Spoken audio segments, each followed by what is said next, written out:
สวัสดีครับยินดีต้อนรับสู่ช่อง ATS Channel นะครับกับพวกกันอีกครั้งการ reaction ครับผมวันนี้อยู่กับ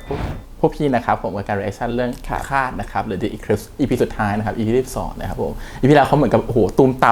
มกันไปแล้วนะครับผมฟาดมากเลยฟาดแล้วก็ตอนจบก็เหมือนกับทุกอย่างก็จะเหมือนจะโอเคนะเคลียร์เหมือนเคลียร์ไม่มีปัญหาอะไรแล้วเข้าใจกัน transition แย่นิดนึงเพราะว่ามีคนเหมือนกันว่าตกลงเขามาดีกันตอนไหนทำไมอยู่ดีเขามาดีกันได้อะไรเงี้ยตรงมีเรื่อง transition ของการเปลี่ยนผ่านอารมณ์ของตัวละครน่ะคนดูไม่ทันคนเข้าใจว่าไปเล่าเรื่องกับอดีตอะไรเงี้ยฟาดกันอยู่สุดท้ายเรามาทำโปรเจกต์กันให้เกิดเป็นจริงดีกว่าที่โกหกเอาไว้อะไรอย่างเงี้ยหลายคนไม่เข้าใจหลายคนไม่ทันเหมือนกันแต่ก็เอามันหมายความมันอาจจะกลายเป็นว่าจริงๆตัวละครมันก็เป็นเพื่อนกันอยู่แล้วแหละมันแค่เรื่องแค่นี้มันไม่ใช่เรื่องเกี่ยวกับคอขาดบาดตายอะไรแค่มันช็อกว่าทำไมแกถึงเป็นคนแบบนี้ถึงทำแบบนี้ก็เลยกลับมาคุยกันได้เหมือนเดิมนะครับผมเดี๋ยวไปดูตอนจบกันว่าตอนจบจะหวานแค่ไหนนะแล้วจะมีประเด็นอะไรอีกหรือเปล่าที่ยังค้างคากันอยู่นะครับโอเคก่อนอื่นขอขอบคุณทาง CMTV นะครับที่อนุญาตให้ reaction ได้นะครับไปดูเลยครับผมกับค่าครับ The Eclipse ครับ EP 12ครับความเชื่อเนี่ยแม่งโคตรมีอิทธิพลต่อเราเลยนะบางคนนะแม่งเชื่อถึงขนาดที่ว่าความเชื่อของเขาเท่านั้นการกระทำของเขาเท่านั้นที่เป็นสิ่งที่ถูกต้องเหมือนกูวันที่จะมาเจอกับมึงนะ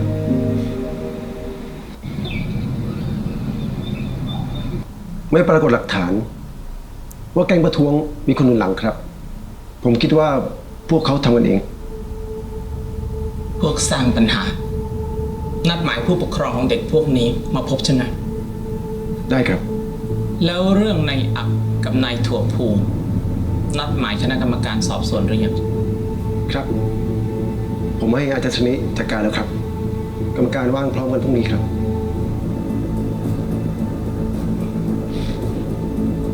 พวกนี้ประเจิดไม่รู้จักระวังตัว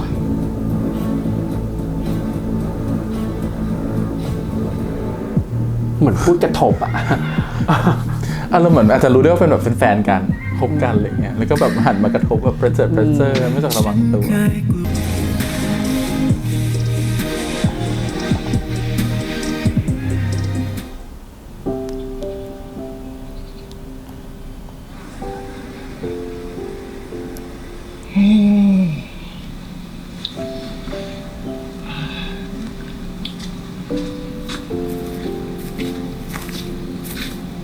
มองเชี่ยอะไรกัน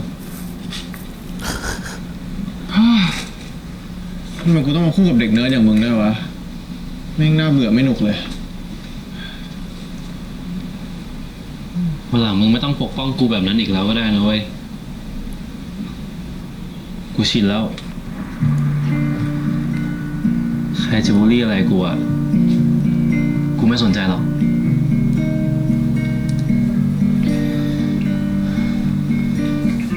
กูแค่ไม่อยากเห็นมึงต้องเจ็บตัวแบบนั้นอีกอะ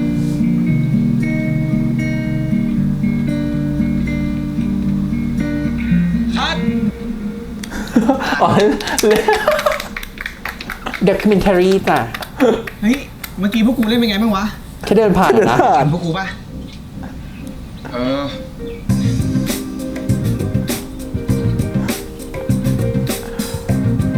เอาใหม่นะมึงเล่นดีแล้วใช่ปะมึงเล่นดีแล้วเป็นไงบ้างทุกคนอาจารย์สวัสดีครับสวัสดีครับสวัสดีครับมามึงดูการแสดงดูตรงนี้ใช่มึงดูจริงมึงเล่นดีใช่เป็นไงบ้างวสุวัตได้อย่างที่อยากได้ไหมอ๋อก็ได้อยู่ครับอาจารย์จะลองดูไหมครับผมไว้รอดูตอนเสร็จเลยดีกว่าอันนี้ซีนสุดท้ายแล้วใช่ไหมอ๋อยังนะครับพอดีว่าเดี๋ยวผมเนี่ยจะขึ้นไปถ่ายบนดาดฟ้าแต่ว่าต้องรอสุริยคราสครับพรุ่งนี้ตอนบ่ายใช่ครับอาจารย์มีอะไรหรือเปล่าครับพรุ่งนี้เช้าจะมีกรรมการมาสอบสวนเรื่องของอากาศถั่วพูนะแล้วอย่างนี้เนี่ยไออักมันจะเล่นหนังให้ผมยังไงครับ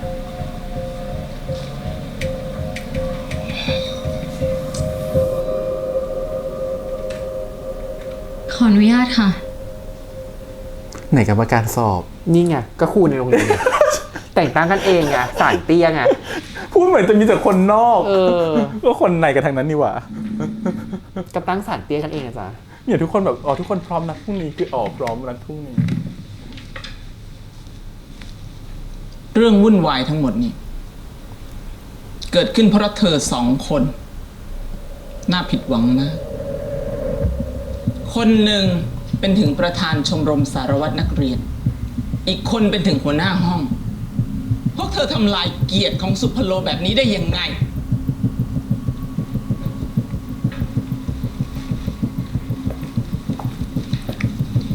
มีเรื่องทำหนังสั้นด้วยค่ะท่านผอ อ้าว วันนี้วันพุธ แล้วยังคิดจะทำหนังสั้น เอาปมผิดปกติทางเพศของพวกเธอ มาแฉให้โลกรับรู้เหรอ อ่ะ อะไรวะ เธอไม่อายนี่ผอไม่ว่านะ แต่เธอกำลังจะประกาศให้โลกทั้งโลกรู้ว่า สุภโล เลือกหัวหน้านักเรียน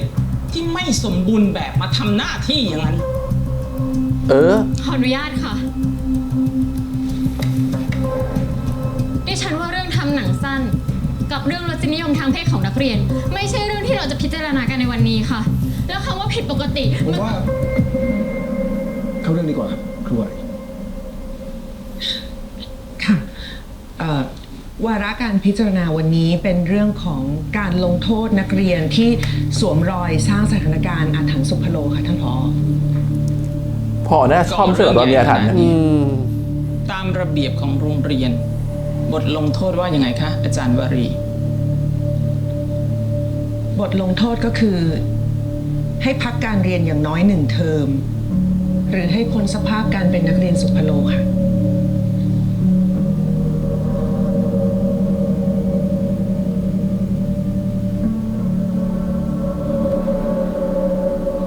ฉากเนี้ยเป็นฉากไคลแม็กซ์นะด้วยเพราะตัวละครเนี่ย มันยอมรับตัวเองแล้ว พวกมึงมีอะไรที่ไม่เข้าใจบ้างวะ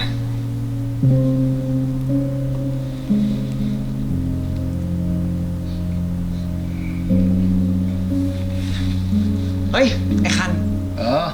มาทวนบทกับนักแสดงดิ เร็วเดี๋ยวข้าจะมาเนี่ย มึงจำบทได้ปะเนี่ย จำได้ เฮ้ย ไอ้วัดดูนู้นดิ มาแล้ว เฮ้ย เฮ้ย เฮ้ยเร็วเร็วเร็วเร็วเร็ว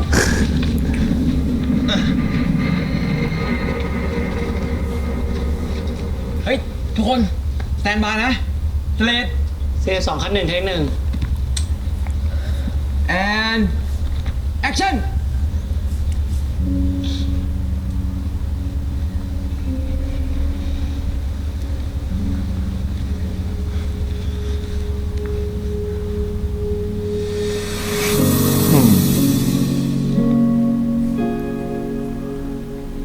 แล้วถ้าจูบอีกทีก็คือรออีก75 ปีข้างหน้าเลยนะ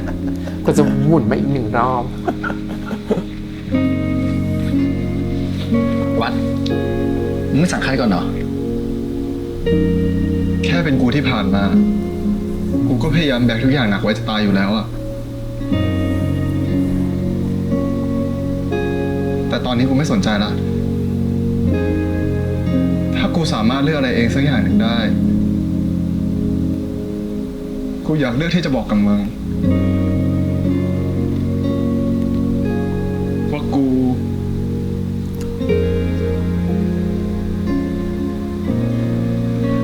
ไหวปะ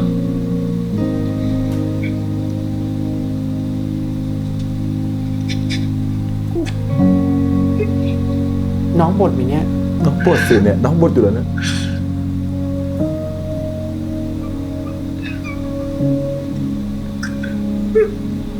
กูทำไม่ได้ว่ะชีวิตจริงกูไม่เหมือนในหนังของพวกมึงนะเว้ยที่ตัวละครมันจะยอมรับตัวเองได้ง่ายขนาดนั้นน่ะ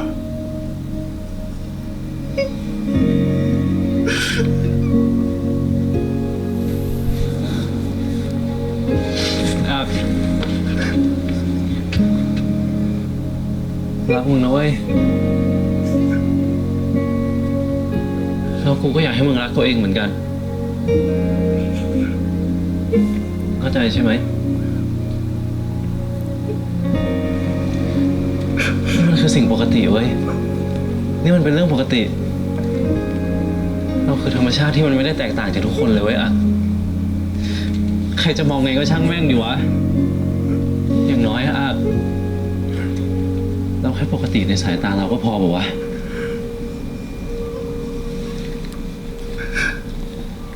กูรู้แต่กูทำไม่ได้วะกูทำไม่ได้จริงๆ ไอ้อัด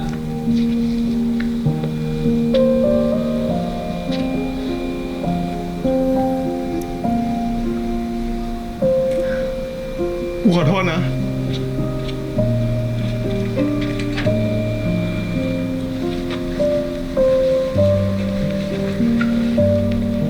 อ่ะรออีก75 ปี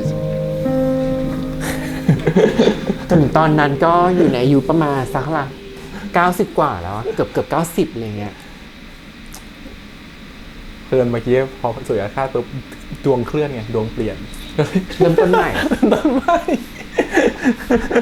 เหนื่อยเลยอะฉันว่าเปลี่ยนคนเถอะ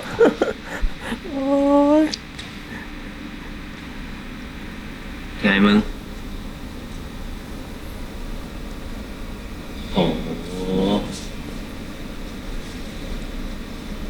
กูทำทุกอย่างพังหมดแล้ว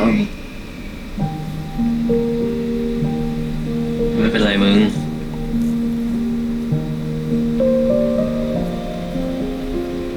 ทำอย่างไอ้วัดพังเลยนะเว้ย ทุกคนเขาเข้าใจมึงเว้ยไอ้วัดฝากมาบอกด้วยนะว่า มึงไม่ต้องคิดมาก เดี๋ยวที่เหลือมันจัดการเอง ทำไมกูถึงเป็นตัวปัญหาขนาดนี้วะมึง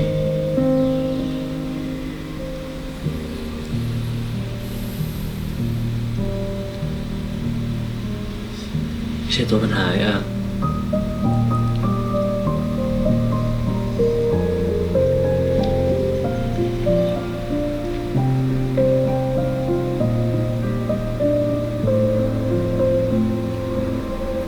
ตัวน้อยไปเลยอ่ะเวลาอัดเป็น คือเหมือนไม่ได้เตรียมใจมาเจอรับผลขนาดนี้ไงที่มันเกิดขึ้น ระเบียบการลงโทษนักเรียนฉบับปรับปรุงปี 48 ค่ะ ยังไงมันก็เหมือนเดิม เพราะการลงโทษนักเรียนอ้างอิงกับประกาศของคณะปฏิวัติปี 2515 อยู่แล้วนี่ จริงค่ะ ที่เราอ้างอิงจากประกาศนั้น จนถึงระเบียบการลงโทษฉบับปี 43 แต่ฉบับปี 48 มีบางอย่างที่ไม่เหมือนเดิม ไม่เหมือนเดิมยังไง ประกาศฉบับปี 48 ได้ตัดการลงโทษ โดยการพักการเรียนและให้ออกทิ้ง คงไว้แต่การว่ากล่าวตักเตือนทำทันบน และตัดคะแนนความประพฤติครับ บ้าไปแล้วหรือไง นี่เราไม่มีสิทธิ์ที่จะลงโทษนักเรียนที่ทำผิดร้ายแรงอย่างนั้นเหรอ ก็นี่ก็จะลงโทษแล้วนะ ยังไงเด็ก2 คนนั้น ก็จะต้องถูกพักการเรียน1 เทอม ถ้าเราทำแบบนั้นเด็กนักเรียนและผู้ปกครอง จะอ้างประกาศฉบับนี้มาฟ้องร้องเราเลยครับ โรงเรียนเราจะยิ่งเสียชื่อเสียงนะครับ ฉันเข้าใจนะคะ ว่าเด็ก 2 คนนั้นทำผิดจริง ๆ เอาแบบนี้ไหมคะ ให้เป็นการพักการเรียนระยะสั้นๆ แต่เรียกว่าเป็นการลงโทษ ให้เป็นการพักการเรียนเพื่อหาวิธีให้นักเรียนมีพฤติกรรมที่ดีขึ้น กฎมันเปรียบแล้วครับ ท่านผอ. ถ้าเราต้องการให้สุพโลยังคงอยู่ สุพโลต้องปรับตัวครับ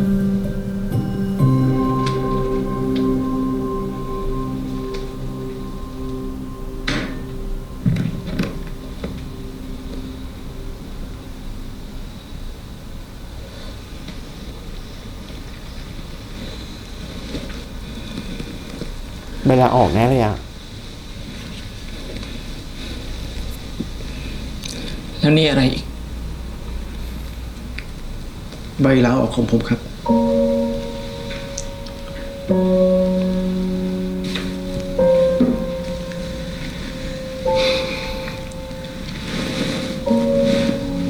ขอบคุณนะครับสำหรับทุกอย่าง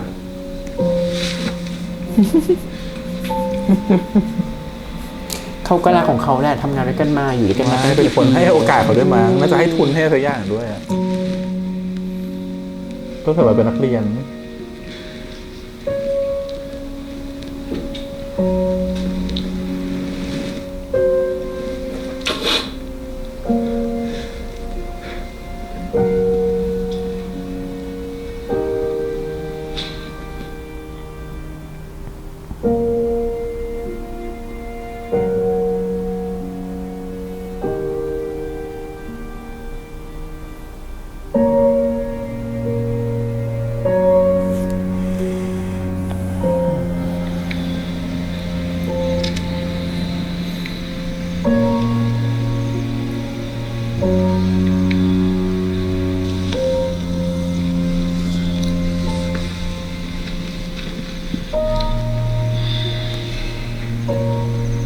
โทษนะ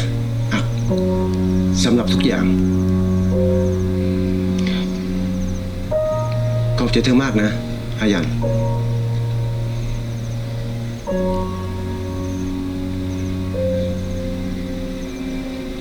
ผมว่าของพวกนี้ควรจะอยู่กับอาจารย์ครับ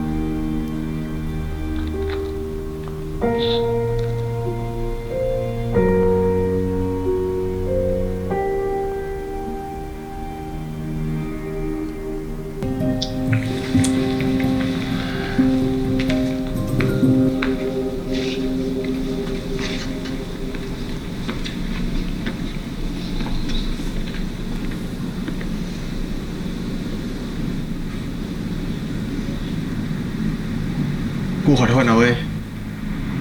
ที่เคยปล่อยรถพุ่งชนพวกมึงอะ กูก็ขอโทษนะ กับทุกสิ่งที่กูทำลงไปอ่ะ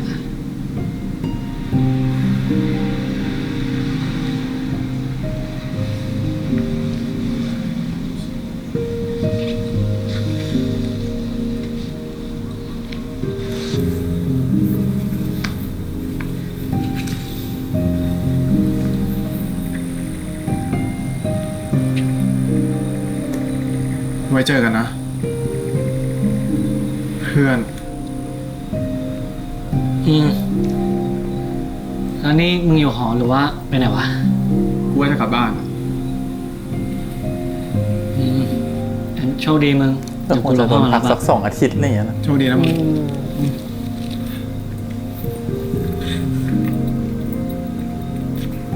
เป็นการลงโทษให้เรียนตามเพื่อนไม่ทัน เมย์ก็เล่นออนไลน์ได้นะ ให้เพื่อนไลน์เฟซ ให้ บุ๊ก เพื่อนไลน์ Facebook ให้ดูตอนสอนเหรอ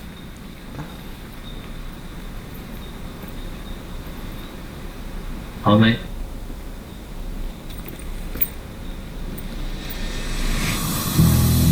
พี่ว่าอาจจะปลดล็อกได้ก็ต่อเมื่อที่บ้านอ่ะ ที่บ้าน เข้ใจ ยอมรับและเข้าใจในสิ่งที่อยากเป็น เพราะวันนี้เขากลัวอยู่ กลัวพ่อกับแม่เขาไม่โอเค สวัสดีครับ ไอ้กูมาด้วยเหรอลูก พอดีผมไม่มีที่ไปอะครับ มาแม่ผมช่วย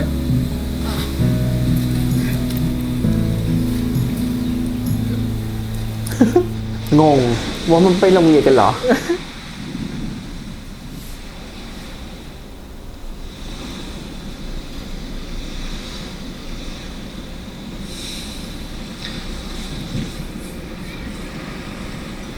มึงแน่ใจใช่ไหมว่าทำคนเดียวไหวอะ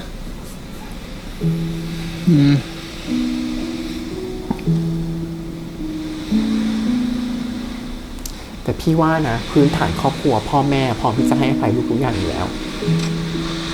แต่มันใช้เวลาไง มันอยู่ที่ว่าเขาต้องใช้เวลาขนาดไหนไง อยู่ที่ว่าพ่อแม่เขาจะเข้าใจแค่ไหน อาร์ค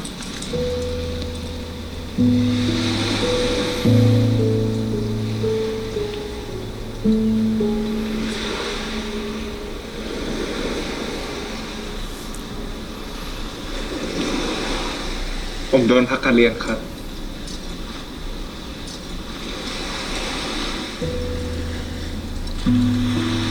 พ่อกับแม่รู้แล้ว โรงเรียนเขาบอกพ่อเมื่อวาน ถ้าอักพร้อม พ่อกับแม่อยากจะฟังจากอักอีกทีนึงนะ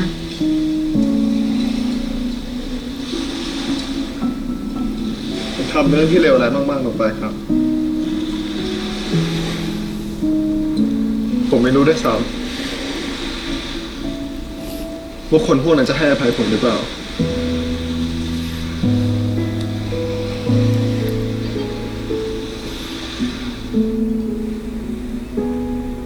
ถ้าเป็นพ่อแม่แทมอะโดนด่าตั้งแต่ถึงบ้านเลยนะ พี่ว่ามันก็ต้องมีความโกรธโมโห ใช่ อะไรแหละ ใช่ใช่ แต่ แต่ณวันหนึ่งเขาก็จะเข้าใจ เพราะโรงเรียนไม่ได้อธิบายมาให้เคลียร์ไงก็ต้องรอฟังจากลูกใช่ไหมแต่คือต้องเจอหน้าอาจจะโดนด่าก่อนนี่พ่อยังเข้าใจนะขณะที่พ่อคาดหวังเยอะๆด้วยนะ ในชีวิตเนี้ยมีคนที่เราคิดว่าสำคัญจริง อะไรนะครับ ๆ คนที่สำคัญที่สุดในชีวิตเราเนี่ยมีกี่คนลูก ก็มีพ่อ มีแม่ แล้วก็มีไอ้คัน ไอ้วัด แล้วก็ ทานวัดแล้วก็อาหารโทรมาหาแม่ตั้งแต่เมื่อวานแล้วนะทุกคนห่วงลูก แล้วก็ฝากบอกว่าถ้าลูกร้องก็ติดต่อกลับไปด้วย แต่ว่า3 คนนั้น เขาให้อภัยลูกแล้วส่วนพ่อกับแม่ ไม่ได้โกรธลูกเลยตั้งแต่ลูกเกิดมาเนี่ย ลูกคือความภาคภูมิใจของเรา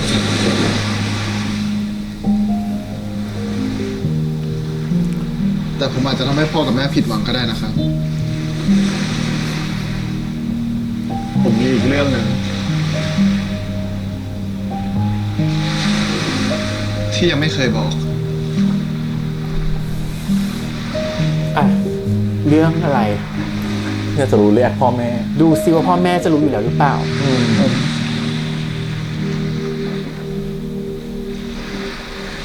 ผม พูดมาเถอะนะถ้ามันไอ้สิ่งที่มันอัดอั้นอยู่ข้างในเนี่ยพูดออกมาเลยลูกให้พ่อกับแม่ได้รับรู้ด้วยนะ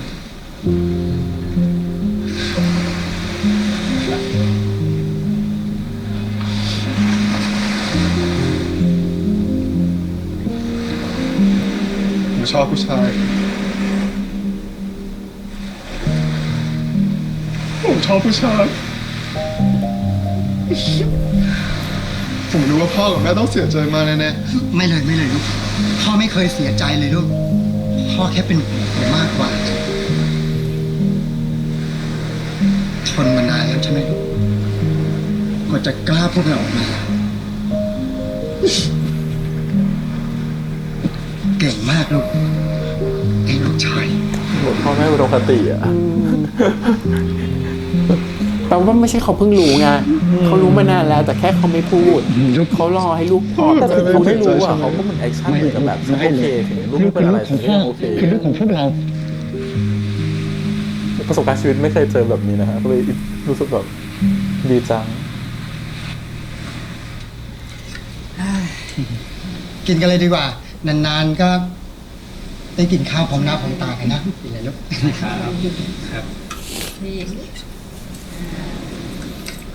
อร่อยเหมือนเดิมเลยแม่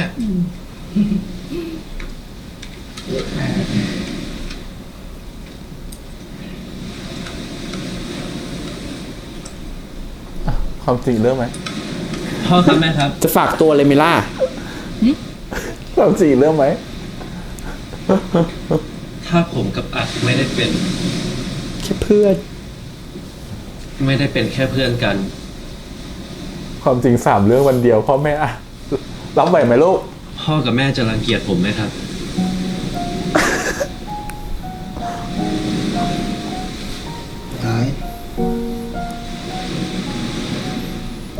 คือตอนนี้เหมือนพ่อกับแม่ แล้วเป็นอะไรกัน พ่อกับแม่ต้องเซย์ yes ทุกอย่างเหรอตอนนี้ คือเหมือนแบบ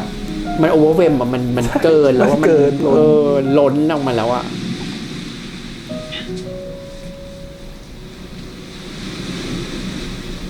ผมกับอัดเป็นแฟนกันครับ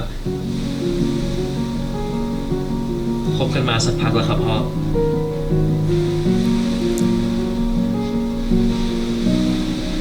จริงแล้วอ่ะ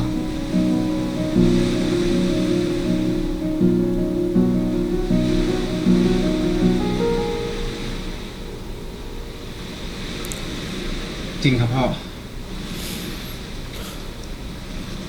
ลูกพ่อรักใครพ่อกับแม่จะรังเกียจได้ไงล่ะลูก พ่อแม่2023 กินเยอะๆเลยอายนี่ขอบใจนะที่ดูแลอักของแม่ ด้วยเข้ามาด้วยนี่มันก็ คือมันไม่ใช่โอเวอร์ไนท์หรอกพี่ว่าเรื่องเนี้ยบทมันน่าจะตีว่าพ่อกับแม่ พอจะเสร็จมาก่อนแล้วอ่ะ พี่จาลูกตัวเองไม่เห็นตากให้เลยตากให้แต่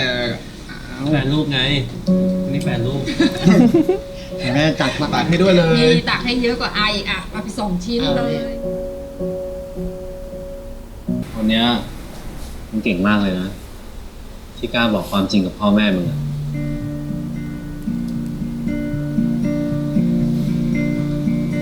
ผมพอมีมึงอยู่ด้วยมั้ง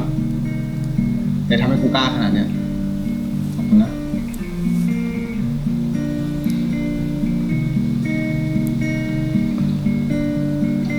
แล้วนี่มึงคุยกับไอ้วัดไอ้คันยัง ยังอ่ะ กูไม่กล้าสู้หน้าพวกมันอ่ะ กูเล่นทำหนังสั้นมันพังซะขนาดนั้นอ่ะ มึงไม่คิดมากไม่มีอะไรหรอก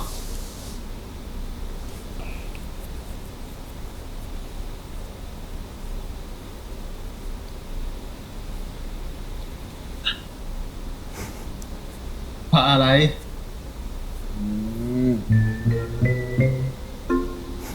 อันเรื่องนะเนี่ย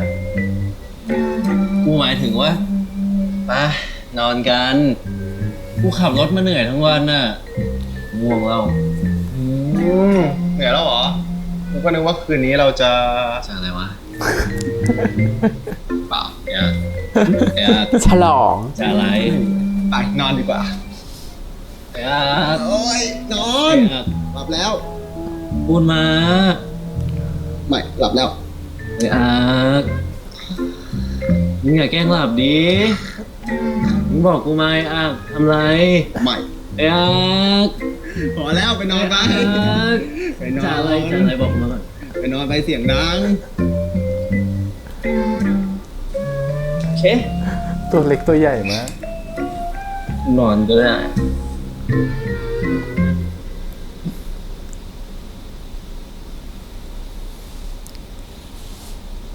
ไอ้รอมีเร็วมากอดกันเร็ว มาเร็ว นี่ กอดกูไว้แน่นละเผื่อคืนนี้มึงฝันร้าย เป็นคู่ที่งงโผล่ที่สุด ใช่ขนาดตอนไปป้ายงานเมื่อวานยังแบบอัดอายันอัดเลย มาตีกู ก็แล้วแต่ว่าใครจะเชียร์ข้างไหนนะ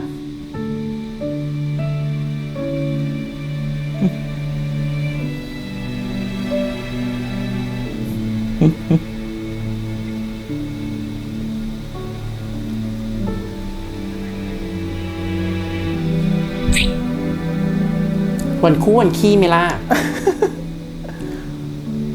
ผู้เขียนเขาบอกว่าอายันอัด เพราะว่าเวลานอนตัวก็เท่ากันอยู่ดี ขออะไร กูไม่ทนแล้วนะ วันนี้วันคู่หรือวันขี้แล้วเนี่ย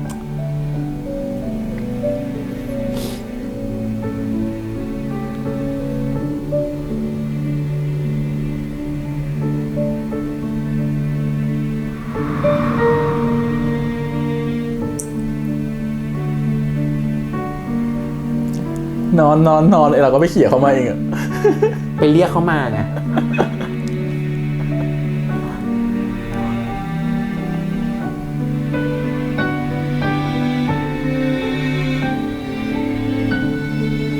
ดูสิเขาจะแถมโบนัสไปถึงเวอร์ชันไหนถอดเสื้อไหมอะไรยังไง ไม่หรอก ไม่ GMM เนาะ ได้แค่นี้แหละ จูบก็ถือจูบก็ถือว่ากำไรแล้ว นี่เปิดมาทำไมเนี่ย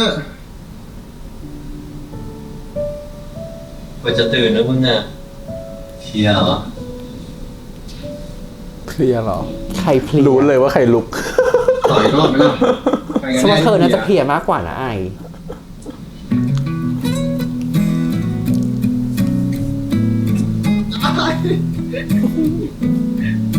อาบน้ำไหมไอ้ตอนเด็กกูเคยฝันว่ากูอยากล่องเรือไปในทะเลที่แบบให้ไกลสุดขอบโลก จริงเหรอ ไปดิ ไอ้ไอ้ จัสนีมาด้วยเหรอ แม่หรือเปล่า ผมโลโล พวกมึงแห่กันมาทำไมเนี่ย ออกครู สวัสดีครับ สวัสดีจ้าบ้านอักนี่น่ารักอย่างที่พวกนี้โมไว้จริงๆด้วยนะ มึงโม้อะไรไว้เนี่ย กูแค่บอกว่าแม่มันทำกับข้าวอร่อยมาก จริง ลูกแม่ก็อร่อย ฮะตัวบอลหน่อย กินข้าวกันไหมยัง ยังเลย ไปเข้าไปกินข้าวกัน ไปดิ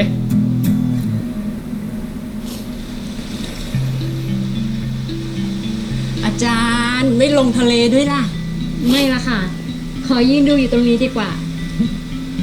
เป็นวัยรุ่นนี่มันดีจริงๆเลยเนาะ แต่เด็กๆเขาก็มีเรื่องเครียดๆในแบบของเขาละค่ะ ไม่ได้สบายอย่างที่พวกเราคิดกันหรอก นั่นแหละตรงหัวหินนั่นตรงหัวหินนั่นมีปลา มึงจะสะพายอะไรกูเนี่ย เฮ้ยเจนเย็นดี มีอะไรหน่อยอ่ะไม่ต้องกลัว ได้ พีริมหนังสั้น แต่ฉันชอบประโยชน์ที่แบบว่าเด็กๆมีเรื่องเครียดในแบบของตัวเองเนาะ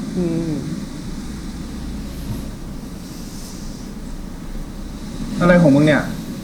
หนังกูเสร็จแล้วอะมาดูกัน แต่ฉันว่าจบแบบตอนที่ได้ด่าฟ้าเขาเวิร์กนะ เร็วเลยวะ เหมือนกับจบแล้วก็ตัดจบไป แต่กูทำฉากนั้นพังไปแล้วไม่ใช่เหรอวะ พูดแทน ก็ดูก่อน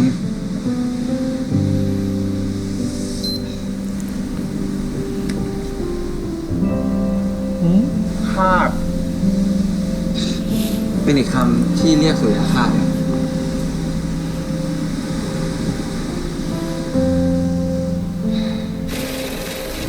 หยุดอาถรรพ์สุพโลตามหาคนผิดตัวจริงมาลงโทษ ใครส่งมึงมาปลุกปั่นที่นี่ โรงเรียนเก่ามึงใช่ปะ โรงเรียนควรจะเป็นพื้นที่ที่ให้พวกเราได้แสดงความคิดเห็น คำสาปนั่นอีกแล้วเหรอวะ วันหลังมึงไม่ต้องปกป้องกูแบบนั้นอีกแล้วก็ได้นะเว้ย กูชินแล้ว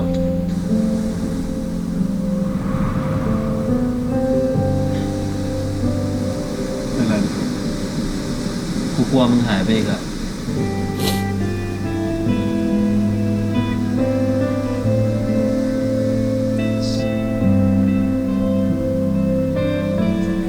จูบแล้วตัดจบเลยไหม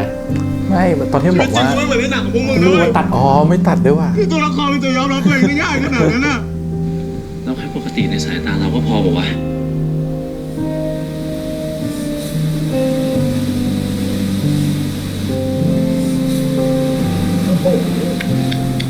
ให้จบอยู่ตรงนั้น ก็คือจบแบบ จบแบบว่าเป็นละครซ้อนละคร ไปต่อไม่ได้แล้วอะไรอย่างเงี้ย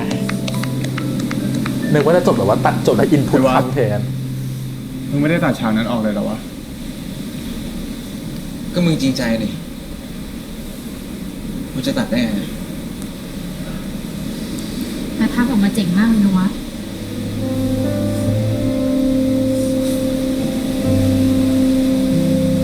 ขอบคุณอาจารย์นะครับ ที่ไม่ปล่อยผมแบบนี้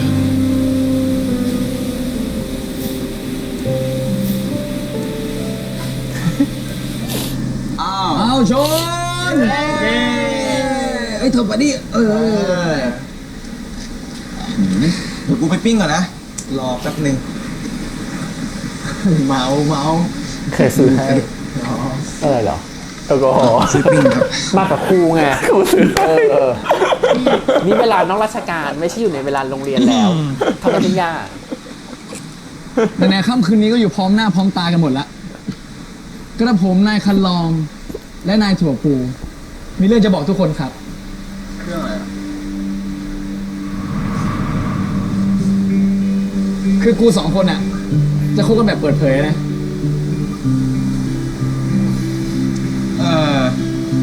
แค่นี้เนี่ยยังเปิดปล่อยเลย เพราะว่าการทำเอาอ่ะมันไม่ได้ต้องการแค่ความกล้าของตัวเองอย่างเดียวอ่ะแต่ว่า มันต้องมีครอบครัวแล้วก็คอมมูนที่เข้าใจแล้วก็ซัพพอร์ตด้วยเพราะกูสองคนโชคดี ที่มีพวกมึงเข้าใจ แล้วก็ขอบคุณอาจารย์สนิทด้วยนะครับ และเนื่องในโอกาสพิเศษแบบนี้ พวกผมสองคนก็มีโชว์พิเศษให้มาให้ทุกคนด้วยนะครับ ร้องเพลงเหรอ ร้องเพลงเหรอ ขอแรปของนีโอได้ไหม เขาต้องมาคูๆเป็นนักดนตรี ได้เจอแค่ครั้งหนึ่ง เราต้องให้คนร้องได้ ก็ดังในหัวใจคำนั้น เพลงน้องวิน ว่าเขาใช่อย่างที่ยังหาเหตุผลไม่ได้เลย เราตกลงมึงจะกลับไปเรียนใช่ปะ แบบดี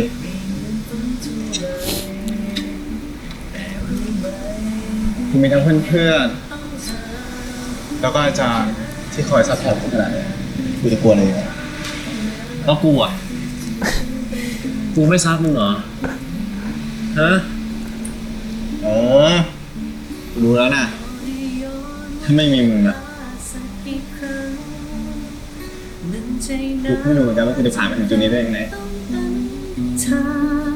คนที่ฉันจะได้พบและรู้ลายเมื่อได้เจอ เมา ก็เป็นแบบชิปเปอร์ไป นั้นต้องเป็นเธอ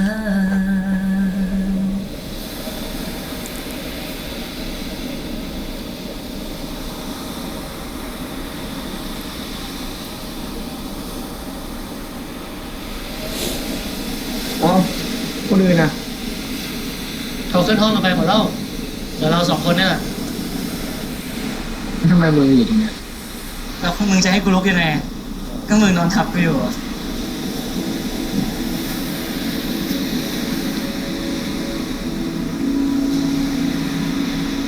เหตุผลมีแค่นี้เหรอนะ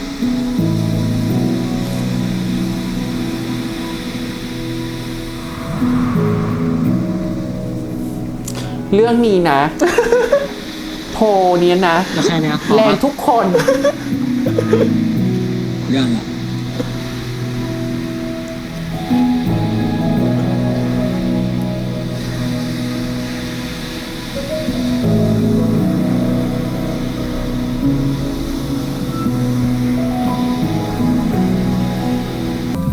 สวัสดีจ้า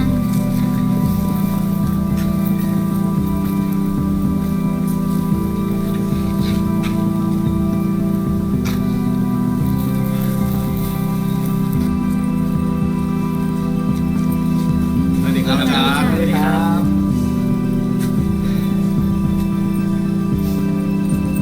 ชมรมสิทธิเยาวชนของพวกหนูกำลังเปิดรับสมัครสมาชิกใหม่นะคะ มาสมัครกันได้เยอะๆ แต่ เลย อย่างนี้ นะคะ แต่แรกก็จบละ มาได้เลยนะคะมาได้เลยนะคะวันนี้เลยนะคะ ก็คือเล่นตามกฎตามระเบียบแหละแต่ก็ยังมีสิทธิ์มีเสียง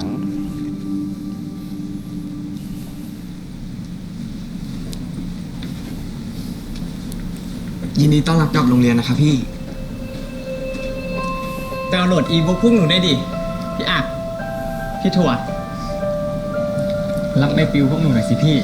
มาสมัครกันได้เยอะๆเลยนะคะ เผลอๆพอถึงรุ่นนางนะน่าอาจจะเป็นสาวนักเรียนก็ได้นะ หรอ ผอ จะยอมเหรอ ก็ถือว่าการปฏิรูปไง แต่ว่านาดีเขาคง ดีคงอยากให้หลานเขามากกว่า ไม่ต้องห่วงหรอก ยังไงดีจะอยู่ในใจครูเสมอแหละ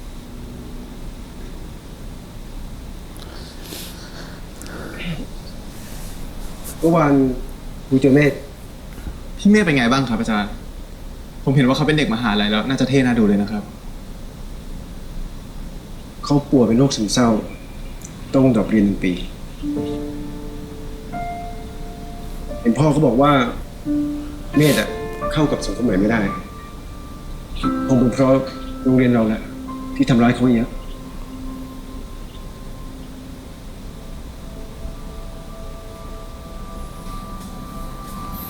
ปิดชมร ทุ ม กการต่อสู้ เนี่ยไม่มีละให้ตัว แม้ ตน จะ มา เล็ก ดำเนิ น้อน ย อยู่ แค่ไหน อืม ที่สุดแล้ว เปลี่ย ย่อมนำ สโล พาไป แก สู่ น การ เขาเรียกอะไรนะ เปลี่ยนแปลง วิชั่นอะ ในวันนี้กฎของสุพโลที่เคยยึดถือกันมากว่า100 ปี ก็มีการปรับเปลี่ยนบางข้อ เพื่อให้เข้ากับการเปลี่ยนแปลงของยุคสมัยใหม่มากขึ้น ตั้งแต่นี้ไป ผมขอลาออกจากการเป็นสารวัตรนักเรียน เพื่อใช้เวลาทบทวนตัวเองครับ และจากที่เรามีมติเห็นตรงกัน ผู้ที่ผ่านการคัดเลือก และมีคุณสมบัติเหมาะสม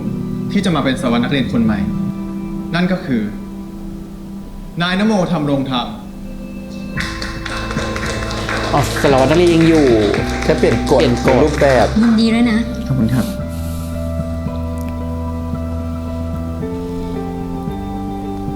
ส งประธานชมรมสารวัตรนักเรียนคนใหม่ ซึ่งปีนี้เป็นปีแรกที่เราใช้ระบบการลงคะแนนเสียง ตอนนี้ผลการเลือกตั้งอยู่ที่อาจารย์แล้วค่ะ ขอแสดงความยินดีให้กับประธานชมรมสารวัตรนักเรียนคนใหม่นายวสุวัฒน์ก้องเกียรติ ว ค่ะ สุวัฒน์เนี่ยขึ้นม .6 แล้วอยู่ม .5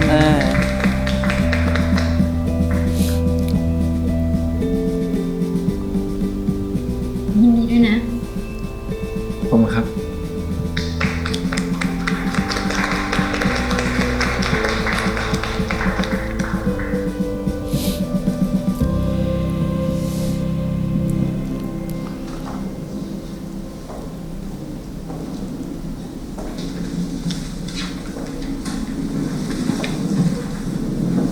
เชี่ยไม่ค่อยตกเลยวะ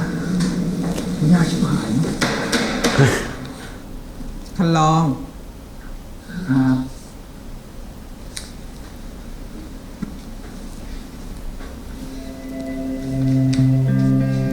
อ๋อมันน่าจะภาคการศึกษาใหม่ ภาคเทอม สอบไล่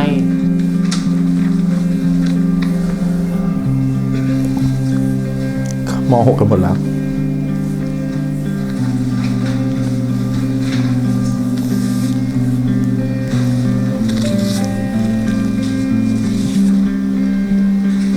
ถูกหมด ครูได้ไปอ่านเกร็ดประวัติศาสตร์ในเว็บไซต์ที่เธอบอกมาแล้วนะก็มีประเด็นต่างๆที่น่าสนใจดี ถ้านักประวัติศาสตร์คนนี้เขาเขียนบทความอะไรอีกอะส่งลิงก์ให้ครูด้วยนะ ครับอาจารย์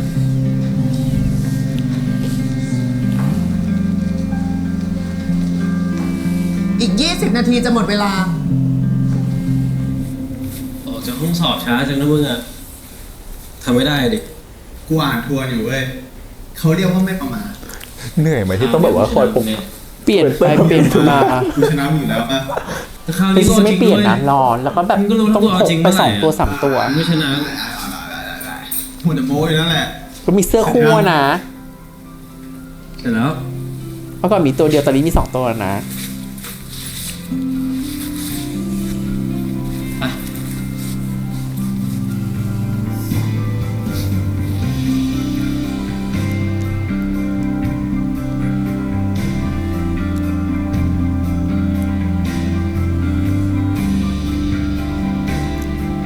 แต่ก็ยังถือว่าให้เกียรติโรงเรียนอยู่นะอย่างน้อยก็เป็น สีดำ ฮูดสีดำมันก็ยังดูใกล้กลมกลืนอยู่นะ เสร็จแล้วเว้ยปิดเทอมแล้ววู้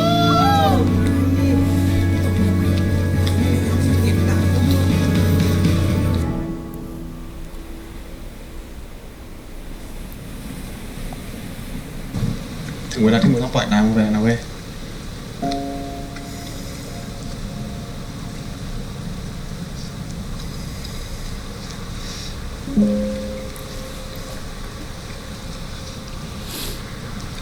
ลาก่อนนะครับนะ ลาก่อนครับ อาจารย์ดีกา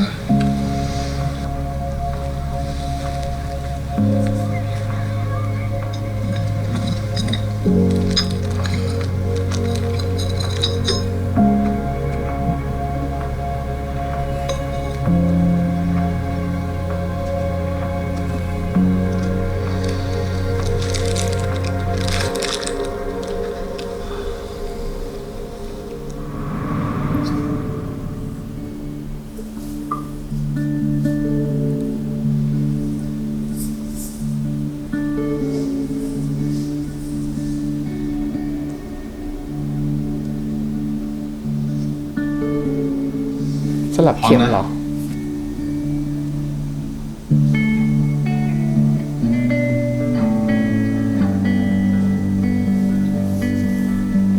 คราวก่อนมึงติดเข็มกัดให้ครูไฟล์เดียวอ่ะ มันไม่แฟร์คราวนี้ไม่ได้กันติดนะ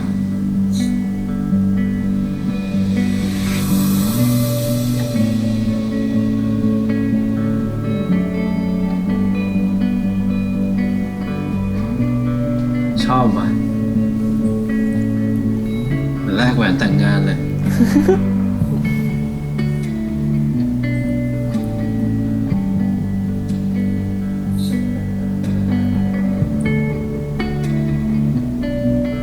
กอดกูหน่อยดิ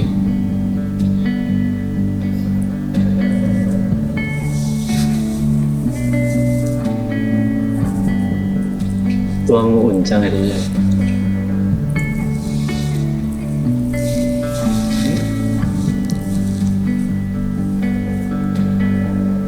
กูอยากจูบมึงวะกูขอจูบมึงได้ไหมวะ ได้ดิ กูก็อยากจูบมึงเหมือนกัน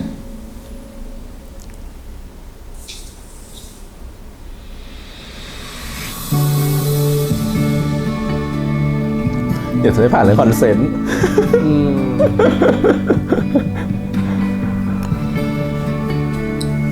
กูรักมึงนะ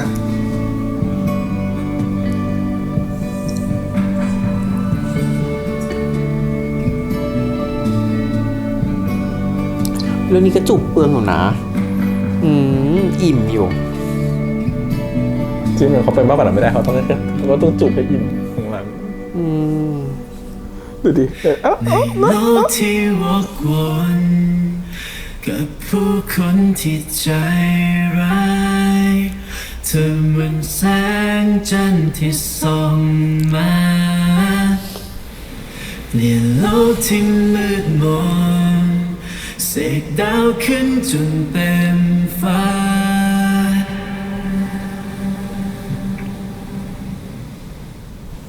มึงรู้ปะ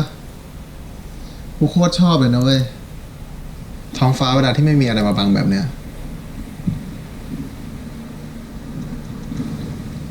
รู้ดิ กูก็ชอบเหมือนกัน ชอบท้องฟ้าเหรอวะ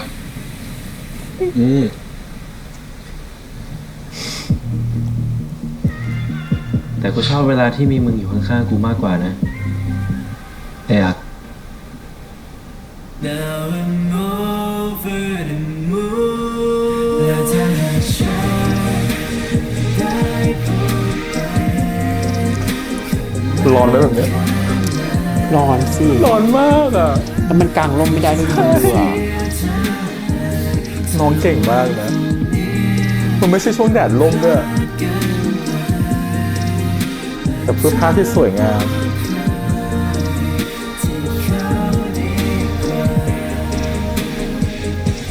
แต่โชคดีนะคลื่นไม่แรงถ้าคลื่นแรงก็คือเมาอ่ะ สวยงาม แล้วเรื่องเด็กใหม่คนนั้นเป็นไงบ้าง ผมคิดว่ามันตั้งใจมาปวดโรงเรียนเราแน่ๆครับ เพราะตั้งแต่ที่มันเข้ามา พวกแก๊งโลกไม่รู้ โลกไม่ลืม เราไม่รู้ ผักไหมไหมเอาไหม หลายรอบอยู่นะ ชวนหลังช้ำหมดแล้วอ่ะ ประตูพังแล้วอ่ะ ขอโทษเพื่อน ขอโทษทำไมกูขอโทษว่ามันผิดท่า ชูปะไม่ หนูจะนอนหน้าห้องปกครองตรงนี้ มันเย็นนะไม่โอ้โห เล่นแล้วขำกันเอง แต่ก็ดีนะ ชอบ เขามีใส่มาเลยนะ ชอบมันแห้ง อะไรของมึง แห้งด้วย นี่มึงฟิตแล้วเหรอวะ ไอ้พวกมึง งานซีสโปรปีนี้เรียบร้อยดีนะ ก็ยัง ลืมบทสายงานกับอาจารย์นิกานะอาจารย์นิกาสายกันไปตัวนะ กูแค่ยืดไหลเว้ย ไม่ได้เก่ง โอ้ยโอ้ยโทษเจ็บปะเนี่ย โอ้ยโอ้ยโอ้ยโอ้ยโอ้ยโอ้ยโทษ ต่อยเปล่า ไม่ พี่บอกไม่อร่อยอ่ะ เปล่าครับพี่ผมบอกมันไม่เสือกครับ แต่เธอกำลังจะประกาศให้โลกทั้งโลกรู้ว่าสุพโลเลือกหัวหน้านักเรียนที่ไม่เหมาะสมมาทำหน้าที่อย่างนั้นเหรอ ไม่สมบูรณ์แบบ ท่านนายกด้วยค่ะขอโทษค่ะ เดี๋ยวคนดูไม่รู้ว่าหนูเป็นใคร ช่วยหนูด้วยนะ ท่านนายก อยู่เป็นใช่ ยินดีต้อนรับค่ะอะไรวะลืม ผู้กับลืมบท คืออะไรคะคะสิคะ แต่พี่คนนี้เป็นผอ.อ่ะน่ากลัวจริงนะคือเขาเล่นด้วยเสียงแบบแข็งๆนะไม่หรอกถ้าเขาไม่ดูจริงจังมันก็ดูไม่น่าเกรงขามไม่น่ากลัวไงEP นี้ครับ EP จบก็จะมีประเด็นที่เขาทิ้งกันไว้อยู่นะครับเอาเรื่องของโรงเรียนก่อนแล้วกันนะฮะเรื่องโรงเรียนก็มีของเรื่องของเขาจะพูดเปรียบแหละว่าสุดท้ายก็ต้องมีการเปลี่ยนแปลงยุคสมัยเปลี่ยนอะไรก็ต้องเปลี่ยนเนาะเริ่มตั้งแต่เรื่องของการที่เหมือนกับตอนแรกก็มีเรื่องของผอ.ที่ต้องการทำโทษของตัวอักกับถั่วผูจะเอากฎเวอร์ชันไหนล่ะมีการปรับเปลี่ยนตามปีถูกปะมันก็มีการอัปเดตมีการปรับความรู้ใหม่นะเพิ่งรู้เหมือนกันว่าเดี๋ยวนี้มันแบบพักการเรียนไม่ได้แล้วก็มันพี่ว่ามันอยู่แล้วตอนโรงเรียนไม่แต่ถ้าเขาบอกอ้างกฎของกฎหมายที่เป็นกฎหมายที่มันเป็นกฎกระทรวงออกมาแสดงว่ามันไม่ได้แล้วเขาถึงให้ความรู้เราว่ามันไม่มีการทำโทษแบบพักการเรียนหรือแบบอย่างนั้นอันนี้พี่ไม่รู้ว่าแต่ว่าไม่รู้ว่าเขาพูดมันเหมือนซะแบบเรื่องจริงจนเราคิดว่าหรือเป็นกฎหมายจริงๆที่เขาต้องให้ความรู้เราอะไรอย่างเงี้ยเพราะว่าเราผ่านยุคนั้นมาเรายังไม่ได้เกิดทันยุคนั้นนะเพราะพี่มองไว้ตอนสมัยเราอะโรงเรียนมีกฎก็จริงแต่ถามว่าเรารู้เยอะรู้ละเอียดขนาดนั้นไหมเราไม่ค่อยรู้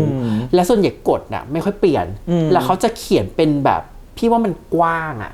จนบางทีมันอยู่ที่ว่าเราจะตีความเอาออกมาใช้ข้อไหนและเหตุที่จะมาซัพพอร์ตว่าอ๋อมันอยู่ในขอบเขตนี้ขอใช้ข้อนี้พี่ว่ามันก็ต้องอยู่ในการพูดคุยคือเราก็ไม่รู้เพราะว่าในยุคของในพวกปีพวกเราอ่ะน่าจะทำคือการไล่ออกพักการเรียนได้แต่มันเพราะว่ามัน2548หลังจากนี้เราไม่แน่ใจว่าหลังจากนี้มามันอาจจะเปลี่ยนอะไรอย่างเงี้ยเราก็ไม่แน่ใจเรื่องกฎหมายขนาดนั้นแต่คือเหมือนเขาพยายามจะพูดเหมือนให้ความรู้เราว่าอ๋อมันทำไม่ได้อะไรแบบเนี้ยไอ้ตัวนี้ก็เป็นแบบสิ่งที่รู้สึกได้มาแต่ทีนี้ก็มาถึงการลาออกของอาจารย์ชาดกนะครับผมก็ยื่นใบลาออกนะรู้สึกว่าเราชอบพาร์ทของเขากับอาจารย์ที่เป็นผอ.รู้สึกเขาผอ.ก็รักเขาเหมือนลูกนะรู้สึกว่าก็รักเขาแต่สุดท้ายเหมือนกับแบบคนที่อยู่ตรงหน้าก็ต้องไปเหมือนเขาจะร้องไห้อะไรอย่างเงี้ยคือมันเป็นวิถีของคนที่เขาใช้กันมายึดถือเป็นขนบธรรมเนียมเป็นวิธีปฏิบัติกันมานานและจริงๆในหัวเขาไม่รู้หรอกว่าไอ้สิ่งที่เขาทำอยู่เนี่ยมันไม่ควรหรือมันผิดหรือมันไม่ดีแต่เขารู้สึกว่าเนี่ยคือสิ่งที่ดีที่สุดที่จะทำให้ระบบมันอยู่ต่อให้โรงเรียนเขาสามารถเดินหน้าต่อไปข้างหน้าได้แต่คราวนี้พี่ว่าจริงๆอาจารย์ชาดกเองอ่ะเขาก็คงมีความเคารพมีความผูกพันและเขาก็คงรู้สึกดีๆกับการที่เขาได้ทำบางทีเขารู้สึกว่าที่ทำเนี่ยมันก็ส่วนหนึ่งคือหน้าที่แต่ส่วนหนึ่งอาจจะเป็นตัวเขาเองหรือบางครั้งมันอาจจะเป็นเรื่องของบุญคุณที่ต้องตอบแทนหรือเปล่ามันก็คืออาจจะนัวกันอยู่อะไรอย่างเงี้ยมันที่ผ่านมาฉันก็ยอมทำเพราะว่าหลายๆอย่างแต่เหมือนพอวันนี้มันเหมือนกับแบบพอถึงจุดที่เหมือนกับทุกอย่างมันเหมือนพรั่งพรูมาแล้วตัวความจริงของตัวเองก็เปิดเผยแล้วใช่ไหมความรู้สึกตัวเองมันก็ที่มีอยู่มันก็ได้ถูกเด็กๆมัน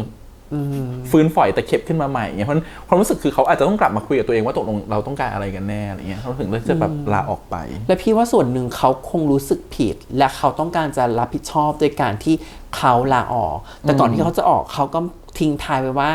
มันก็ต้องมีการปฏิรูปมีการเปลี่ยนแปลง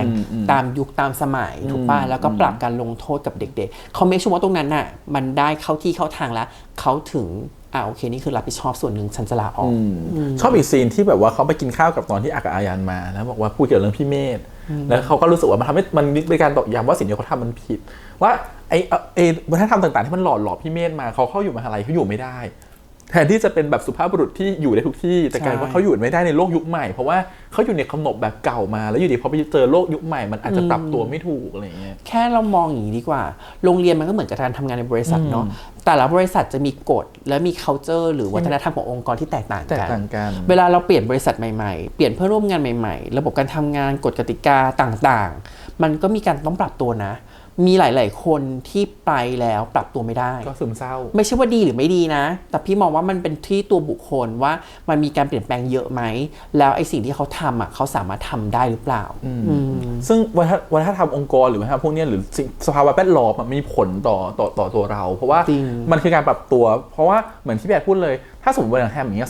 ที่ทำงานแฮมเป็นคนที่แบบโอ้ยช่างพูดช่างคุยเป็นเหมือนกับสังคมที่คุยกันตลอดเวลาด้วยนั่นแต่ว่าให้ไปอยู่สังคมที่นั่งทำกับโต๊ะอยู่เฉยๆเงียบๆก็อาจจะแบบอึดอัดอยู่ไม่ได้อะไรอย่างเงี้ยรู้สึกว่ามันคือการปรับตัวรูปแบบหนึ่งโรงเรียนก็เหมือนกันมหาลัยก็เหมือนกันเพราะว่าเด็กหลายคนที่อยู่โรงเรียนก็แบบหนึ่งพอขึ้นมหาลัยก็ ปรับตัวไม่ได้เหมือนกันเพื่อนใหม่สังคมใหม่อาจารย์ใหม่วิธีการเรียนวิธีการสอบแบบใหม่มันไม่เหมือนกับช่วงมัธยมอะไรเงี้ยก็เป็นปัญหาของเด็กๆเหมือนกันอะไรเงี้ยก็เข้าใจอันนี้ก็เป็นประเด็นของโรงเรียนที่เขาต้องการจะยกขึ้นมาเนาะแล้วก็พอเขาใช้กิมมิคของเรื่องค่าตามที่เขาชูเรื่องมาว่าตั้งแต่เราเปิดเรื่องมาเลยไม่เห็นที่เป็นสุริยคราสจริงจังมันก็คือเหตุการณ์วันนี้ที่เป็นสุริยคราสจริงจังซึ่งไอ้ค่ามันก็เปลี่ยนเหมือนกับว่าปกปิดอะไรบางอย่างอยู่แล้ววันนี้มันถึงว่าถึงจุดที่มันต้องเปิดเผยออกมามันก็เลยเป็นการเปิดโอกาสให้ตัวของอักได้มีโอกาสแบบไปเปิดเผยความรู้สึกหรือความเป็นตัวเองของว่าแบบตัวเองเป็นอะไรกับที่บ้านอะไรเงี้ยให้ที่บ้านยอมรับเหมือนที่แบบบอกว่าที่เขาค้างคาอยู่ที่เล่นละครต่อไม่ได้เล่นซีรีส์ต่อไม่ได้เพราะว่าเขาที่บ้านยังห่วงบางเรื่องอยู่ที่คิดว่าเขาไม่พร้อมเพราะเขาก็ยังไม่ได้ปลดล็อกตรงนั้นมาก็เลยเป็นโอกาสดีในการถกพักการเรียนพอดีก็เลยกลับบ้านไปแล้วก็ได้เปิดเผยความรู้สึกกับที่บ้านเนาะทั้งความผิดที่ตัวเองทำมาแล้วก็สิ่งที่ตัวเองเป็นแล้วยังเฉลยแบบเป็นแฟนกับใครอีกโหแบบรัวๆตึมพ่อแม่เป็นพ่อแม่นี่คือพังช็อกอยู่แต่เหมือนกับพ่อแม่เขาไม่ได้ทำให้รู้สึกเซอร์ไพรส์แล้วเขาก็บอกเองว่ามันคงลำบากมากใช่ไหมลูกกว่าที่ลูกจะแบบกล้าพูดวันนี้ออกมาอะไรอย่างเงี้ยท่านนึกย้อนถึงพวกเราครับรู้สึกว่าพ่อแม่อาจจะเหมือนที่พี่แอดบอกรู้อยู่แล้วแหละว่าลูกมีอะไรบ้างเพราะว่าช่วงที่เรารู้สึกว่าเราต้องเก็บอะไรพวกเนี้ยเราจะเหมือนตัวเองเราจะเหมือนกับเราจะมีดิสแตนซ์ระหว่างตัวเรากับพ่อแม่อยู่พอสมควรหรือเราจะเหมือนกับว่าพยายามจะเก็บตัวหรือพยายามจะไม่ว่าเขาจะรู้ความจริงคุยกับเขาน้อยลงหรืออะไรเงี้ยว่าพ่อแม่จะเริ่มรับรู้ว่าแต่เขาจะสงสัยว่ามีปัญหาไม่ค่อยมาเล่าเหมือนเดิมนะหรือว่าเดี๋ยวนี้ทำอะไรแบบมีรับลมคมในพ่อแม่จะเริ่มรู้เพราะว่าเราก็จะเอาตัวออกมาเพราะกลัวเขาจะจับได้มันเป็นวิธีของเราไงงั้นเขาก็เลยเหมือนที่พี่บอกว่าพ่อแม่ก็สังเกตแหละว่าอาจจะมีการเปลี่ยนไปแต่ด้วยความที่เราอยู่ประจำโรงเรียนแบบว่าเหมือนเป็นหออาจจะไม่ได้คุยกับใกล้ชิดขนาดนั้นถึงจะรู้ขนาดนั้นไอ้ที่เรารู้สึกว่าบางของเราทำกับรู้สึกว่าบางทีพ่อแม่คืออาจจะต้องเป็นพ่อแม่ยุคปีนี้จริงๆ2022จริงๆคือถึงจะเข้าใจอะไรแบบเนี้ยคือถูกไหมคือว่าถ้าเป็นพ่อแม่ยุคเรารู้สึกว่าโหมันเหมือนโอเวอร์เวมจริงๆมันคือแบบมันเยอะเกินไปที่เขาจะแบบทุกอย่างปุ๊บแล้วก็ถ้าเทียบกันง่ายๆเลยลองดูเรื่องของคอนเทนต์หรือละครหรือซีรีส์ก็ตามปีก่อนๆนะพวกบทเกย์ LGBTQ หรืออะไรก็ตามส่วนใหญ่มันก็จะเป็นแค่ตัวประกอบถูกไหมอาจจะเป็นเพื่อนพระเอกนางเอกเป็นตัวตลกเป็นตัวร้ายให้มีสีสันแต่มันไม่เคยมีใครมาเล่าจริงๆจังว่าเฮ้ยคนเพศเดียวกันมันสามารถแสดงความรักมันสามารถรักกันได้แล้วมันก็เป็นเรื่องปกติถูกป่ะและพี่ว่าถึงแม้เขาจะรับไม่ได้แต่เขาได้เห็นมากขึ้นเขาได้ฟังมากขึ้นเห็นมีคนอื่นที่เขามีความคิดทั้งเข้าใจทั้งโอเคทั้งเฉยมันทำให้รู้สึกว่าจริงๆแล้วมันมีความหลากหลายเกิดขึ้นในสังคมเขาอาจจะแค่เปิดใจมากขึ้นรู้มากขึ้นมันก็เลยทำให้เขาเข้าใจอะไรง่ายขึ้นแต่ว่าพ่อแม่ยุคนี้อาจจะเป็นแบบนั้นอะไรเงี้ยเพราะถ้าเปรียบเทียบกับพ่อแม่ยุคเราที่มันไม่มีคอนเทนต์เลยแบบเนี้ยความเข้าใจยากกว่านี้เยอะมากแล้วรู้สึกว่าการที่ได้พ่อแม่ที่เข้าใจแบบเนี้ยดีใจกับด้วยซ้ำเพราะว่าเรากลับรู้สึกว่าเราเปรียบเทียบอย่างนี้นะเราหรือพ่อแม่เราไม่เป็นคนที่ไม่ได้เรียนจบสูงจบแบบป .4 อะไรเงี้ยนะไม่ได้มีการศึกษาสูงมากเพราะเรื่องของเขาความเข้าใจของเขาคือเขาเป็นแนวการค้าเขาเป็นทำการค้ามาแล้วมีกระตังเขาไม่มีความรู้แบบนักวิชาการไม่มีความรู้ความเข้าใจแบบว่าคนที่แบบเรียนสูงแล้วเรื่องสิทธิเรื่องกฎหมายเรื่องความเท่าเทียมอะไรอย่างเงี้ยหรือไม่พร้อมจะเข้าใจแล้วเขามีความคาดหวังกับพวกเราไว้เยอะพอสมควรเนี่ยแฮมเนี่ยโดนคาดหวังเยอะมากเพราะว่าด้วยความที่เขาไม่ได้เรียนจบสูงเขาก็ต้องคาดหวังให้ลูกเรียนจบสูงมีครอบครัวที่ดีอยากให้มีสังคมที่ดีนู่นนี่นั่นว่ามีลูกหลานสืบทอดความหวังเขาอยู่กับเราหมดทุกอย่างความหวังอยู่กับเราหมดทุกอย่างเรื่องแบบนี้เป็นเรื่องที่เขาช็อกแล้วเขารู้สึกว่าเฮ้ยแบบฉันก็แล้วเขาจะไม่มาพูดแบบคือพ่อต้องบอกว่าพ่อแม่ของพูดในเชิงแบบกึ่งจะเป็นวิชาการนะเป็นพ่อแม่ที่พูดดีพอสมควรที่แบบว่าไม่ว่าลูกจะเป็นอะไรอย่างไรพ่อแม่ก็เข้าใจอะไรคือแบบเป็นคำพูดที่คำพูดแบบนี้ที่เมื่อกี้แฮมรู้สึกนะแฮมรู้สึกว่าไม่ได้ยินคำพูดแบบนี้จากพ่อแม่แฮมมันไม่ใช่ทุกคนที่จะเข้าใจและแสดงออกไม่ใช่ผมว่าเขาอาจจะเข้าใจแต่เขาจะไม่สามารถแสดงออกเป็นคำพูดได้แบบนั้นเพราะเขาไม่ได้เรียนสูงมาเขาไม่สามารถจะเรียบเรียงคำที่สวยงามออกมาได้แบบพ่อแม่แบบเนี้ยเขาอาจจะแค่แบบว่าเป็นอะไรก็เป็นอะไรพ่อก็โอเคแต่เขาจะไม่สามารถจะบอกว่าคือคำมันยี่สวยมากรู้สึกว่าคำที่พ่อแม่พูดสวยมากจนรู้สึกว่าเฮ้ยรู้สึกมันเกินสิ่งที่พ่อแม่คาดหวังเพราะว่าเหมือนเขาเปิดมาเหมือนพ่อแม่อาจจะเหมือนกับแบบคาดหวังกับลูกนะเป็นความภูมิใจของหมู่บ้านเพราะว่าแบบที่บ้านไม่มีใครเรียนโรงเรียนดีๆแบบนี้เลยหรือว่าทุกคนเขาเหมือนกับเปรียบเทียบพ่อแม่เป็นชนชั้นที่เหมือนกับเขาเป็นแค่ คนหาปลานู่นนี่นั่นไม่ได้มีการศึกษาสูงแต่การพูดของเขาคือการศึกษาแบบเรารู้สึกว่าเขาพูดของเขาสูงมากอะไรเงี้ยไม่ต้องไปคาดหวังรุ่นพ่อรุ่นแม่หรอกเอาแค่ฉันมีอยู่วันหนึ่งฉันไปเทอร์มินอล21ไปยืนรอเพื่อนนัดกินข้าวกันแล้วเสร็จแล้วก็มีผู้ชายคนนึงยืนอยู่ข้างๆฉันเนี่ยก็น่าจะรอใครสักคนนึงแหละเขาก็เปิดโทรศัพท์ฟังเพลงของเขาฉันก็สักพักนึงผ่านไป10 นาทีมีผู้ชายคนนึงเดินมาหาเขาแล้วเขาก็อ้ามือกันอย่างเงี้ยแล้วเขาก็เดินเข้ามาจับมือกันเว้ยตรงหน้าฉันเลยฉันยืนอยู่ตรงเนี้ยเขาห่างอยู่ประมาณเนี่ยเมตรนึงฉันเอื้อมไปฉันก็แตะเขาได้แล้วว่า2 คนจับมือแล้วเขาก็เดินกันไป2 คนแล้วฉันแบบขนาดฉันอะในห้างณวันเนี้ยยุคปี2022ฉันจะอึ้งเลย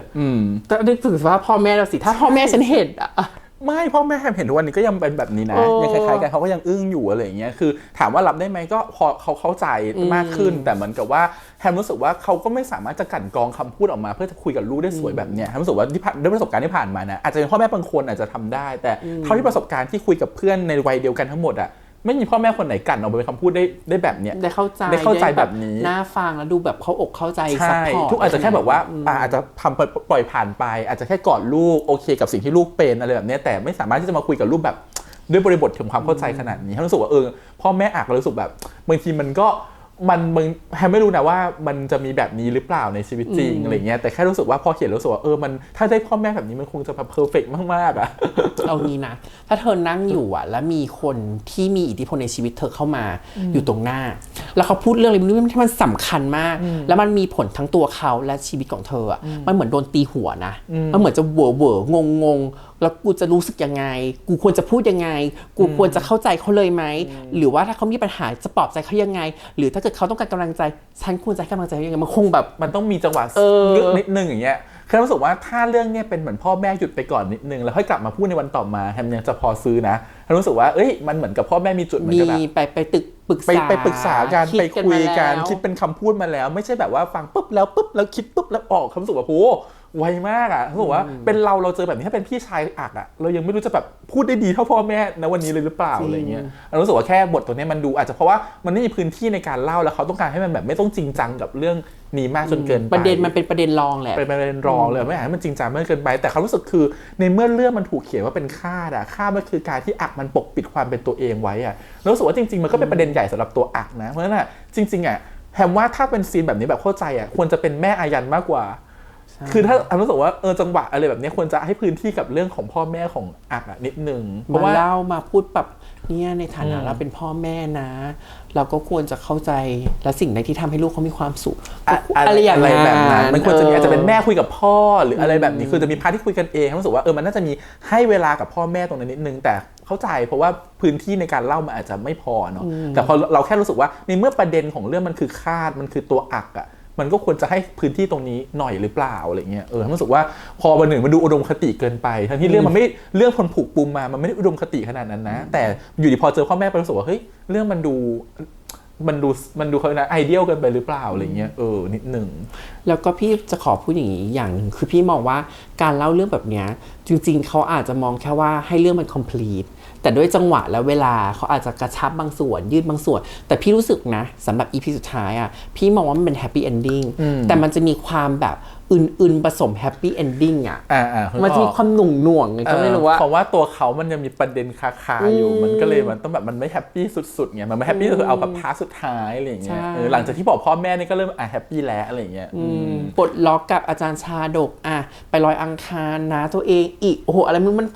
คือก่อนจะจบในวันอังคารนะตัวเองเราค่อยจบไงเขารู้สึกคือมันแบบมันนิดนึงอะไรเงี้ยคือเขาแต่เขารู้สึกว่ามันก็เป็นแฮปปี้แบบชีวิตจริงคือชีวิตจริงมันก็ไม่ได้มีแฮปปี้เอนดิ้งตลอดเวลามันก็จะเป็นคอมบิเนชันของหลายๆอารมณ์ประมาณนี้แหละทุกวันเราก็จะเจอหลายๆอารมณ์มันไม่ได้โอ้โหวันไหนจะสุขที่สุดอะไรเงี้ยอย่างสุขที่สุดอาจจะเป็นคืนนั้นที่เขาได้นอนด้วยกันอะไรเงี้ยก็ยังไม่รู้ว่าใครยังไง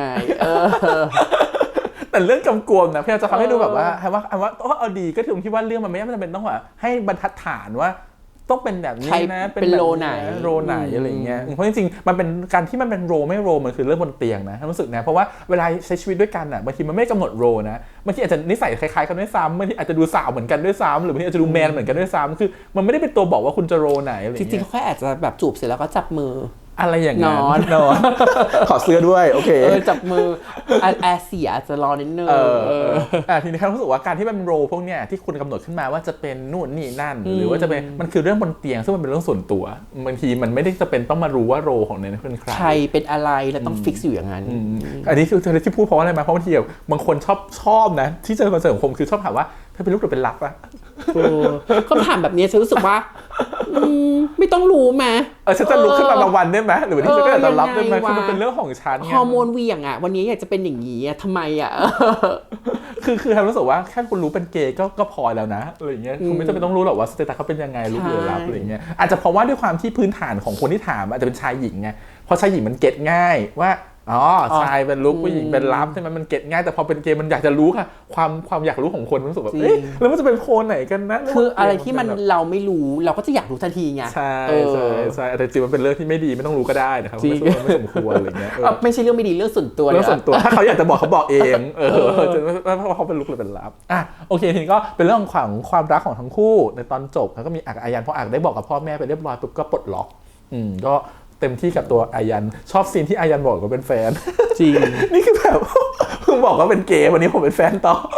รัวเลยจ้ะไม่รอเลยจ้ะแต่จังหวะพ่อช็อกที่อายเป็นแฟนช็อกมากกว่าตอนอังเป็นเกย์จริงเขาชอบที่เขาถามลูกไงว่าใช่ไหมจริงๆใช่ไหมลูกเพราะว่าอยากให้ลูกเป็นคนคอนเฟิร์มว่าโอเคนะวันนี้คือคนที่ลูกโอเคอะไรเงี้ยมันถือว่าลูกก็เลือกแล้วว่าคนนี้ดีแล้วมาถึงเพื่อนๆตามมาแล้วก็มีวัดเราถ่ายซีรีส์ของตัวเองไปแล้วมาเปิดกันแล้วก็มีอีกคู่หนึ่งคือถั่วพูกับคันลอง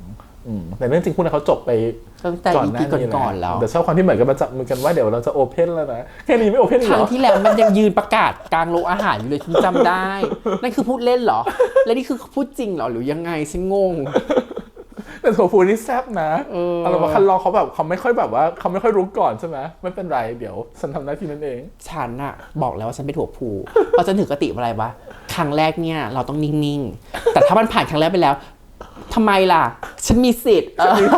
์ฉันมีสิทธิ์ในคนของฉันใช่ฉันมีสิทธิ์ฉันก็ต้องเล่นก่อนพอเขาอึกอักไม่รู้เรื่องฉันก็ต้องเสียเวลางงเงินไม่ไหวอะรอไม่ไหวส่วนน้องนโมเขาเป็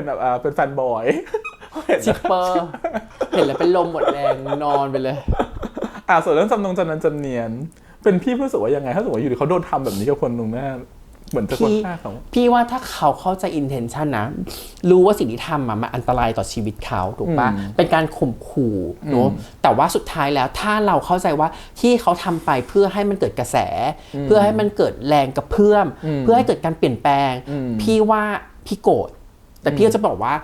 ฉันนับถือนะที่เธอทำแต่จริงรู้ที่เธอทำมันผิดแต่ถ้าเธอรู้สึกสำนึกผิดขอโทษฉันก็จะให้อภัยแล้วเราก็จะใช้ชีวิตอยู่ร่วมกันแล้วก็พยายามผลักดันในสิ่งที่เรา believe ให้มันเปลี่ยนแปลงให้มันเกิดขึ้นจริงๆพี่ว่าโอเคแต่คำว่าโอเคนะคำว่าสุว่ามันไม่ได้เรื่องที่ใหญ่ขนาด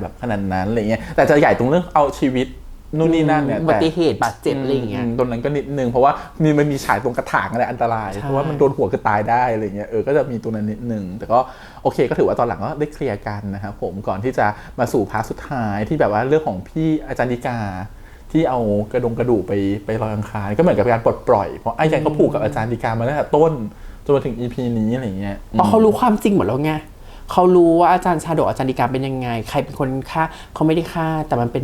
เป็นเรื่องของความรู้สึกของคนแหละจริงๆมันกลายเป็นเรื่องของการซึมเศร้าคนเองเนาะใช่แล้วเขาก็มาลิงก์กับเรื่องของพี่เมธอีกบูลลี่การเข้าสังคมอะไรเรื่องนี้จริงๆพูดถึงเรื่องแบบอาการซึมเศร้าหรือพวกบูลลี่เยอะพอสมควรเพราะเหมือนตัวอาเองก็มีอาการแบบนั้นเป็นไงที่นอนไม่ได้เครียดฝันร้ายอะไรอย่างเงี้ยซึ่งมันเป็นโรคที่มันแบบคนยุคนี้เป็นกันเยอะฉันก็เกือบเป็นเคยไล่เธอฟังแล้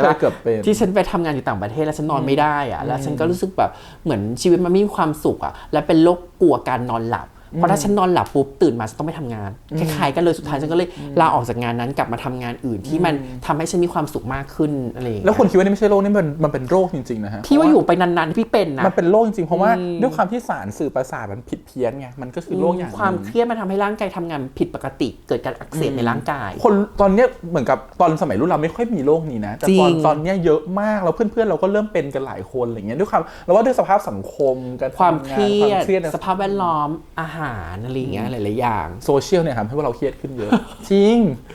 เพราะว่ามันทำให้ทุกคนเห็นในสิ่งที่เราไม่เคยเห็นในหลายอย่างที่เราไม่เคยรู้มาก่อนแล้วเราก็จะฟีลมันตลอดเวลาแล้วเราก็อยากจะเป็นเหมือนเขาอยากจะได้เหมือนเขาอยากได้มันแบบมันเติมเราตลอดเวลามากจนเราแบบเราไปไม่ทันมันอะไรเงี้ยมันทำให้เราเครียดเยอะขึ้นมากโอเคก็ประมาณนี้กับเรื่องคาดนะครับผมก็จบอย่างแฮปปี้ทีนี้เรื่องของนักแสดงเนาะจะจบแล้วคือต้องชมนักแสดงหนึ่งแล้วว่านักแสดงโอเคนะเด็กๆรุ่นเนี่ยเด็กๆเนี่ยล็อตเนี่ยเล่นกันโอเคหมดเลยต้องบอกก่อนเรื่องนี้พี่ว่าโปรดักชั่นเขาไม่ได้ให้มาเยอะไม่เยอะแต่สิ่งที่ทำได้คือใช่คือฉากเขาไม่ได้อลังการนะชุดเชิ้ตพ็อปเพิบไม่ได้แบบท็อปแต่พี่ว่าคนที่เล่นสวมบทบาทใส่อารมณ์แล้วบทคำพูดพี่ว่ามันทำให้เรารู้สึกได้ว่าเขาพยายามสื่ออะไรแล้วมัน get to the point แต่อาจจะมีเล่าเร็วบ้างขาดบ้างเกินบ้างแต่โดยรวมแล้วภาพอารมณ์มาแล้วดูรู้เลยว่างบไม่เยอะเพราะว่าด้วยความที่โปรดักชันต่างๆสถานที่ไม่ได้เปลี่ยนเยอะนู่นนี่นั่นเขาบอกดูว่างบไม่เยอะแล้วก็รู้ว่าต้องแบบมันเร่งถ่ายกับเวลาด้วยที่ว่ามันถ่ายไปออนไปอะไรอย่างเงี้ยรู้สึกว่าหลายๆอย่างเขาทำมาขนาดนี้ได้เจ๋งมากแล้วอะความรู้สึกคือแบบอย่างนั้นนะแล้วมันคือใช้อารมณ์ของนักแสดงหรือตัวละครนำโปรดักชันอะเหมือนนำองค์ประกอบโดยรอบอะไรเงี้ยใช้การแสดงเป็นตัวลีดแล้วก็บทเป็นตัวลีดว่าตัวละครต้องรู้สึกอะไรไปยังไงอะไรเงี้ยตรงนี้ผมว่าทำได้ดีโอเคก็รอติดตามผลงานอื่นของน้องนะครับผมต่อไปนะเขาก็ตอนนี้เข้าตัง First นี่ก็คือแบบเป็นคู่การตอนนี้ก็หมดโรงเมื่อวานอะไรเงี้ยโปรดักต์ออกมาเมอร์แชนไดส์ก็เกลี้ยงนะครับแล้วรอดูว่าจะมีผลงานอื่นในปีต่อไปหรือเปล่านะครับปีหน้า2023รอดูไลน์อัพนะครับว่าจะเป็นยังไงต่อไปพี่ว่านะพี่รู้สึกชอบลุคคาแรคเตอร์ของนีโอเรื่องนี้นะถามว่ามันแปลกจากการที่เป็นคอมเมดี้เป็นเพื่อนที่เป็นแบบตัวโจคอยโยนมุกอะพี่ว่าจริงๆเขาก็มีมุมที่น่าสนใจเวลาเขาจริงจังเราก็คอยตามแบบความรู้สึกเขาได้นะแล้วก็เด็กชุดนี้เด็กบางคนจะผลเขาจะมันไก่นะครับก็ฝากติดตามผลงานน้องๆด้วยแล้วก็เราเหมือนที่พี่อาจบอกคือนีโอลุคนี้ไม่เคยเห็นดีอยากเห็นลุคแบบนี้ของนีโออีกหรืออาจจะเป็นคาแรคเตอร์มากกว่านี้แปลกกว่านี้ก็ได้นะนีโอแบบนีโอลุคนิ่งๆอย่างเงี้ยครับว่าแบบเท่นี่คำว่าลุคนี้เขาเป็นพระเอกได้เลยนะเขาเล่นพระเอกได้เลยนะต้องรอดูว่าอนาคตจะได้บทอะไรแบบนี้หรือเปล่านะครับผม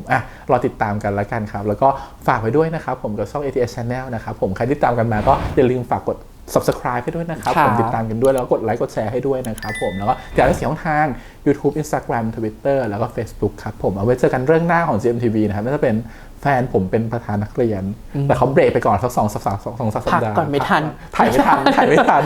ถ่ายมาบ้างแล้วตัดไม่ทันด้วยถ่ายมาสดแล้วแต่ตัดไม่ทันนะครับรอนิดนึงนะครับผมวันนี้ไปแล้วครับไว้เจอกันใหม่ครั้งหน้าครับไปแล้วบ๊ายบาย